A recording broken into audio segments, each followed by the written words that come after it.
ओम शांति। आज बाबा के 30 जुलाई के महावाक्य हैं। बाबा ने कहा, मीठे बच्चे, माया दुश्मन तुम्हारे सामने है, इसीलिए अपनी बहुत बहुत संभाल करनी है। अगर चलते चलते माया में फंस गए तो अपनी तकदीर को लकीर लगा देंगे। प्रश्न है, तुम राजयोगी बच्चों का मुख्य कर्तव्य क्या है? उत्तर है, पढ़ना और पढ़ाना। यही तुम्हारा मुख्य कर्तव्य है। तुम हो ईश्वरीय मत पर, तुम्हें कोई जंगल में नहीं जाना है। घर गृहस्थ में रहते शांति में बैठ बाप को याद करना है। अलफ और बे, इन्हीं दो शब्दों में तुम्हारी सारी पढ़ाई आ जाती है। ओम शांति। बाप भी ब्रह्मा द्वारा कह सकते हैं कि बच्चों गुड मॉर्निंग, परंतु फिर बच्चों को भी रिस्पॉन्स देना पड़े। यहाँ है ही बाप और बच्चों का कनेक्शन। नए जो हैं जब तक पक्के हो जाएं, कुछ न कुछ पूछते रहेंगे। यह तो पढ़ाई है। भगवानुवाच्य भी लिखा है, भगवान है निराकार। ये बाबा अच्छी रीति पक्का कराते हैं, किसको भी समझाने के लिए, क्योंकि उस तरफ है माया का जोर। यहाँ तो वह बात नहीं है। बाप तो समझते हैं, जिन्होंने कल्प पहले वर्षा लिया है वह आपे ही आ जाएंगे। ऐसे नहीं कि फलाना चला न जाए, इनको पकड़ें, चला जाए तो चला जाए। यहाँ तो जीते जी मरने की बात है। बाप एडॉप्ट करते हैं, एडॉप्ट किया ही जाता है कुछ वर्षा देने के लिए। बच्चे माँ बाप के पास आते ही हैं वर्षे की लालच पर। साहूकार का बच्चा कभी गरीब के पास एडॉप्ट होगा क्या? इतना धन दौलत आदि सब छोड़ कैसे जाएंगे? एडॉप्ट करते हैं साहूकार।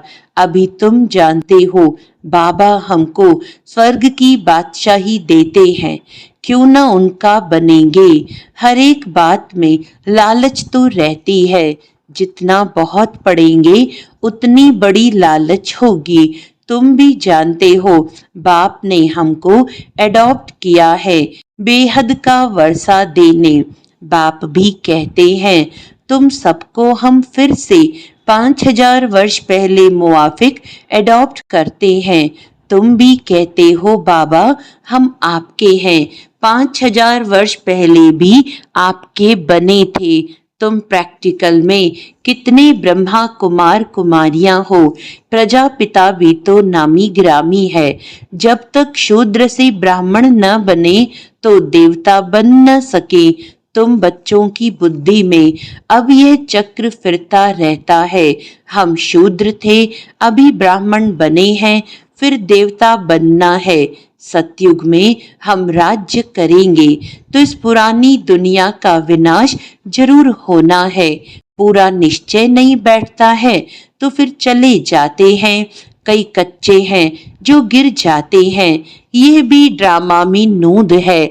माया दुश्मन सामने खड़ी है तो वह अपनी तरफ खींच लेती है। बाप घड़ी घड़ी पक्का कराते हैं, माया में फंस नहीं पड़ना, नहीं तो अपनी तकदीर को लकीर लगा देंगे। बाप ही पूछ सकते हैं कि आगे कब मिले हो, और कोई को पूछने का अकल आएगा ही नहीं। बाप कहते हैं, मुझे भी फिर से गीता सुनाने आना पड़े, आकर रावण की जेल से छुड़ाना पड़े। बेहद का बाप बेहद की बात समझाते हैं। अभी रावण का राज्य है, पतित राज्य है, जो आधा कल्प से शुरू हुआ है। रावण को 10 शीश दिखाते हैं, विष्णु को 4 भुजा दिखाते हैं। ऐसे कोई मनुष्य होता नहीं। यह तो प्रवृत्ति मार्ग दिखाया जाता है। यह है एम ऑब्जेक्ट, विष्णु द्वारा पालना। विष्णुपुरी को कृष्णपुरी भी कहते हैं। श्री कृष्ण को तो 2 बाहें ही दिखाएंगे ना। मनुष्य तो कुछ भी समझते नहीं हैं। बाप हर एक बात समझाते हैं, वह सब है भक्ति मार्ग। अभी तुमको ज्ञान है, तुम्हारी एम ऑब्जेक्ट ही है नर से नारायण बनने की। यह गीता पाठशाला है ही जीवन मुक्ति प्राप्त करने के लिए। ब्राह्मण तो जरूर चाहिए। ये है रुद्र ज्ञान यज्ञ। शिव को रुद्र भी कहते हैं। अब बाप पूछते हैं, ज्ञान यज्ञ कृष्ण का है या शिव का है? शिव को परमात्मा ही कहते हैं, शंकर को देवता कहते हैं। उन्होंने फिर शिव और शंकर को इकट्ठा कर दिया है। अब बाप कहते हैं, हमने इनमें प्रवेश किया है। तुम बच्चे कहते हो बाप दादा, वह कहते हैं शिव शंकर। ज्ञान सागर तो है ही एक।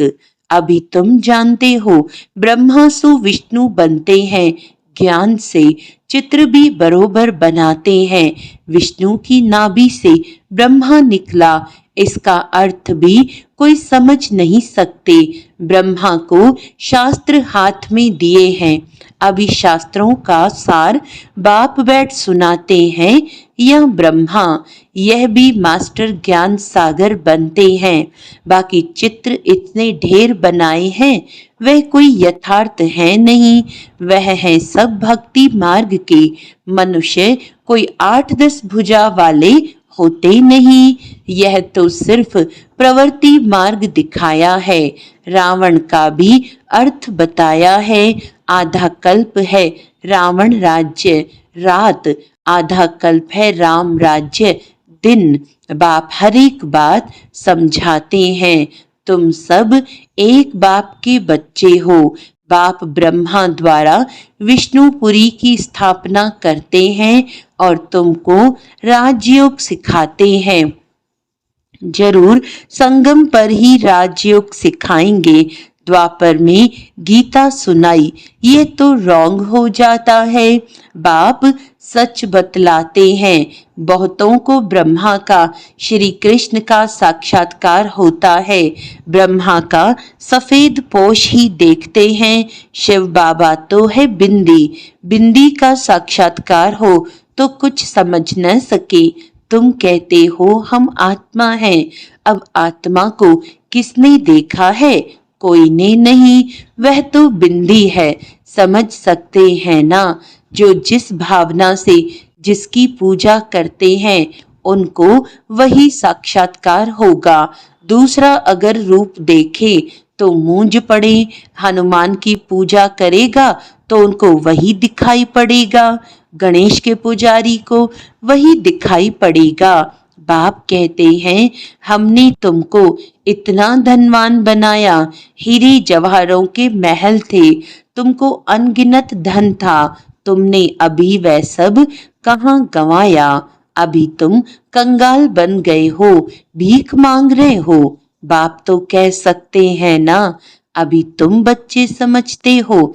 बाप आए हैं, हम फिर से विश्व के मालिक बनते हैं। यह ड्रामा अनादि बना हुआ है। हर एक ड्रामा में अपना पार्ट बजा रहे हैं। कोई एक शरीर छोड़ जाकर दूसरा लेते हैं। इसमें रोने की क्या बात है? सतयुग में कभी रोते नहीं। अभी तुम मोहजीत बन रहे हो।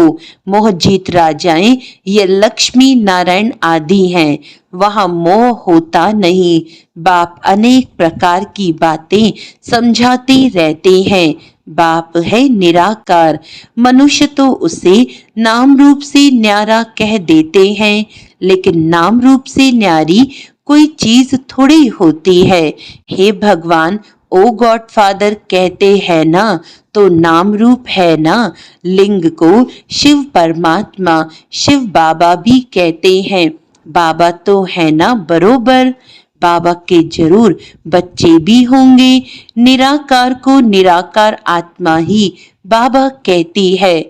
मंदिर में जाएंगे तो उनको कहेंगे शिव बाबा। फिर घर में आकर बाप को भी कहते हैं बाबा। अर्थ तो समझते नहीं। हम उनको शिव बाबा क्यों कहते हैं? बाप बड़े ते बड़ी पढ़ाई 2 अक्षर में पढ़ाते हैं, अलफ और बे। अलफ को याद करो तो बे बादशाही तुम्हारी है। यह बड़ा भारी इम्तिहान है।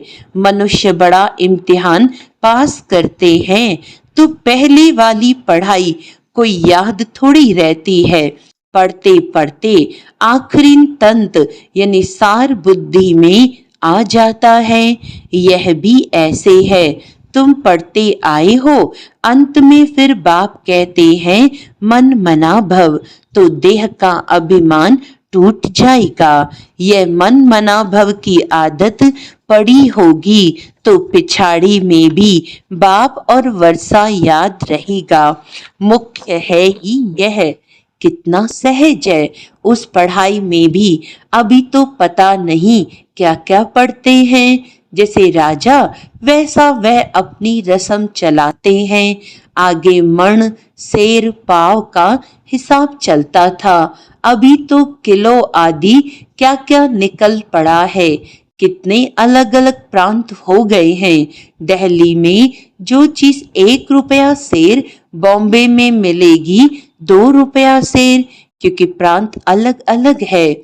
हर एक समझते हैं हम अपने प्रांत को भूख थोड़े मारेंगे। कितने झगड़े आदि होते हैं, कितना रोला है। भारत कितना सॉल्वेंट था, फिर 84 का चक्र लगाते इंसॉल्वेंट बन पड़े हैं। कहा जाता है हीरे जैसा जन्म अमोलक, कौड़ी बदले खोया रे। बाप कहते हैं तुम कौड़ियों के पिछाड़ी क्यों मरते हो। अब तो बाप से वर्षा लो, पावन बनो। बुलाते भी हो हे पतित पावन आओ, पावन बनाओ। तो इससे सिद्ध है पावन थे अब नहीं है, अभी है ही कलयुग। बाप कहते हैं मैं पावन दुनिया बनाऊंगा तो पतित दुनिया का जरूर विनाश होगा। इसीलिए ही ये महाभारत लड़ाई है जो इस रुद्र ज्ञान यज्ञ से प्रज्वलित हुई है। ड्रामा में तो ये विनाश होने की भी नूंद है। पहले पहले तो बाबा को साक्षात्कार हुआ, देखा इतनी बड़ी राजाई मिलती है तो बहुत खुशी होने लगी। फिर विनाश का साक्षात्कार भी कराया। मन मना भव मध्याजी भव, ये गीता के अक्षर हैं। कोई कोई अक्षर गीता के ठीक है। बाप भी कहते हैं तुमको यह ज्ञान सुनाता हूँ, ये फिर प्रायलोप हो जाता है। कोई को भी पता नहीं है कि लक्ष्मी नारायण का राज्य था तो और कोई धर्म नहीं था।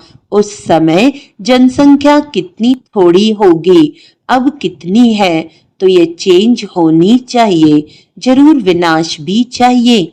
महाभारत लड़ाई भी है, जरूर भगवान भी होगा। शिव जयंती मनाते हैं तो शिव बाबा ने क्या आकर किया वह भी नहीं जानते हैं।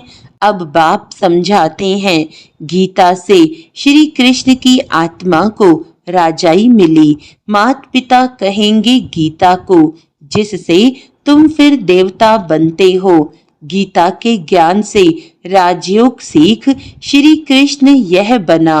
उन्होंने फिर शिव बाबा के बदले श्री कृष्ण का नाम डाल दिया है। तो बाप समझाते हैं यह तो अपने अंदर पक्का निश्चय कर लो। कोई उल्टी सुल्टी बात सुनाकर तुम्हें गिरा न दे। बहुत बातें पूछते हैं, विकार बिगर सृष्टि कैसे चलेगी, ये कैसे होगा।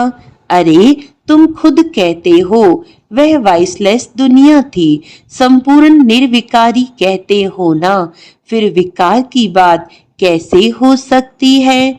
अब तुम जानते हो बेहद के बाप से बेहद की बादशाही मिलती है, तो ऐसे बाप को क्यों नहीं याद करेंगे। यह है ही पतित दुनिया। कुंभ के मेले पर कितने लाखों जाते हैं। अब कहते हैं वहां एक नदी गुप्त है। अब नदी गुप्त हो सकती है क्या, यहाँ भी गौमुख बनाया है। कहते हैं गंगा यहाँ आती है। अरे गंगा अपना रास्ता लेकर समुद्र में जाएगी कि यहाँ तुम्हारे पास पहाड़ पर आएगी। भक्ति मार्ग में कितने धक्के हैं, ज्ञान भक्ति फिर है वैराग्य। एक है हद का वैराग्य, दूसरा है बेहद का। सन्यासी घर बार छोड़ जंगल में रहते हैं। यहाँ तो वह बात नहीं। तुम बुद्धि से सारी पुरानी दुनिया का सन्यास करते हो। तुम राजयोगी बच्चों का मुख्य कर्तव्य है पढ़ना और पढ़ाना। अब राजयोग कोई जंगल में थोड़ी सिखाया जाता है। यह स्कूल है, ब्रांचेस निकलती जाती हैं। तुम बच्चे राजयोग सीख रहे हो। शिव बाबा से पढ़े हुए ब्राह्मण ब्राह्मणियां सिखाते हैं। एक शिव बाबा थोड़ी सबको बैठ सिखाएगा। तो यह हुई पांडव गवर्नमेंट। तुम हो ईश्वरीय मत पर। यहाँ तुम कितना शांति में बैठे हो। बाहर तो अनेक हंगामे हैं। बाप कहते हैं 5 विकारों का दान दो तो ग्रहण छूट जाएगा। मेरे बनो तो मैं तुम्हारी सब कामनाएं पूरी कर दूंगा। तुम बच्चे जानते हो अभी हम सुखधाम में जाते हैं। दुखधाम को आग लगनी है। बच्चों ने विनाश का साक्षात्कार भी किया है। अब टाइम बहुत थोड़ा है, इसीलिए याद की यात्रा में लग जाएंगे तो विकर्म विनाश होंगे और ऊंच पद पाएंगे। अच्छा, मीठे मीठे सिखिलदे बच्चों प्रति माता पिता बाप दादा का याद प्यार और गुड मॉर्निंग। रूहानी बाप की रूहानी बच्चों को नमस्ते। हम रूहानी बच्चों की रूहानी बाप दादा को याद प्यार गुड मॉर्निंग नमस्ते नमस्ते नमस्ते जी। धारणा के लिए मुख्य सार है, बाप के वर्षे का पूरा अधिकार लेने के लिए जीते जी मरना है, एडॉप्ट हो जाना है। कभी भी अपनी ऊंची तकदीर को लकीर नहीं लगानी है। कोई भी उल्टी सुल्टी बात सुनकर संशय में नहीं आना है। जरा भी निश्चय न हिले। इस दुखधाम को आग लगने वाली है, इसीलिए इससे अपना बुद्धि योग निकाल देना है। वरदान है, विशेषता रूपी संजीवनी बूटी द्वारा मूर्छित को सुरजित करने वाले विशेष आत्मा भव। हर आत्मा को श्रेष्ठ स्मृति की विशेषताओं की स्मृति रूपी संजीवनी बूटी खिलाओ तो वह मूर्छित से सुरजित हो जाएगी। विशेषताओं के स्वरूप का दर्पण उसके सामने रखो। दूसरों को स्मृति दिलाने से आप विशेष आत्मा बन ही जाएंगे। अगर आप किसी को कमजोरी सुनाएंगे तो वह छिपाएंगे, टाल देंगे। आप विशेषता सुनाओ तो स्वयं ही अपनी कमजोरी स्पष्ट अनुभव करेंगे। इसी संजीवनी बूटी से मूर्छित को सुरजीत कर उड़ते चलो और उड़ाते चलो। स्लोगन है, नाम मान शान व साधनों का संकल्प में भी त्याग ही महान त्याग है। अच्छा, आज का अव्यक्त इशारा है, निमित्त बने हुए बच्चों को विशेष अपने हर संकल्प के ऊपर अटेंशन देना चाहिए। जब आप निर्विकल्प निर्व्यर्थ संकल्प रहेंगे तब बुद्धि ठीक निर्णय करेगी। निर्णय ठीक है तो निवारण भी सहज कर लेंगे। निवारण करने के बजाय अगर आप ही कारण कारण कहेंगे तो आपके पीछे वाले भी हर बात में कारण बताते रहेंगे। अच्छा, ओम शांति।